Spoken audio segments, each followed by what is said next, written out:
दो चीज़ें हैं। एक तो ये जो फैसलाबाद का आज का फैसला आया है ये पहले वालों से कुछ मुख्तलिफ है या उसी का तसलसल है, और दूसरी चीज़ ये कि इमरान खान का जो फैसला है वो इस वक्त पीटीआई में क्यों नहीं माना जा रहा या दूसरी राय क्यों सामने आ रही है।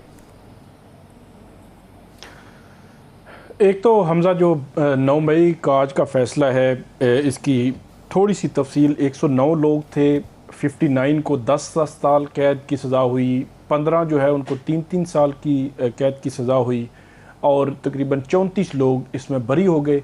फवाद चौधरी साहब, जैन कुरैशी बरी हो गए। जरताज गुल ने भी अपना डिफेंस दिया और उन्होंने कहा कि उस वक्त वो डेरा गाजी खान में थी जो अलैज की जा रही है मीटिंग, लेकिन अदालत ने तस्लीम नहीं किया। कुछ ने CDR पेश की, वो भी तस्लीम नहीं की।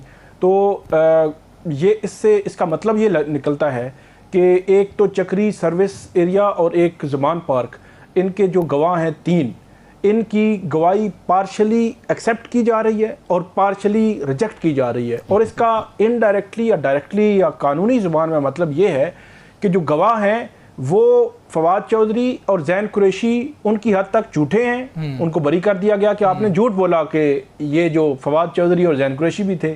और दूसरी जानिब जो जरताज गुल, उमर अयूब, शिबली फराज के हवाले से कहा जा रहा है ये सच हैं।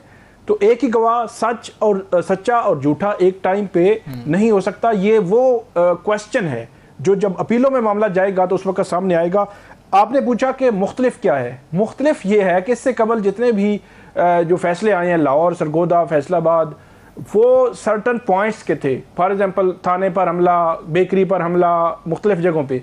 ये एक सियासी डेरे पर हमला है। राना सनाउल्लाह मुस्लिम लीग नून के बड़े सीनियर रहनुमा हैं, उनके डेरे पर हमला, उसको भी 9 मई के केसेस में रखा गया और उसमें 10-10 साल की सजाएं हुई हैं। तो ये सबसे बड़ी एक मुख्तलिफ इसमें चीज़ है।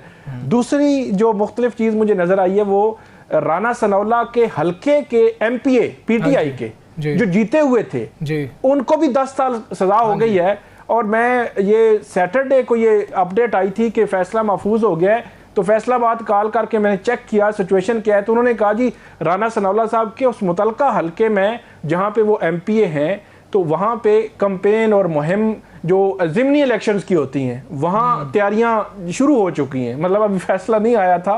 तो ये भी एक दूसरा है कि वहाँ 10 साल सजा हुई है, अब दोबारा MPA का इलेक्शन राना सनाउल्लाह के अपने हल्के में ही होगा और डेफिनेटली मुस्लिम लीग नून और वो आगे उसको जो है वो चलाएगी। तीसरा जो मामला है वो हमने पिछले एक केस में हमने देखा था, इस केस में भी देखा है कि तकरीबन 40 से ज़ायद मुल्ज़मान की प्रॉपर्टीज़, असासाजात, उनको भी जब्त करने का हुक्म दिया गया है।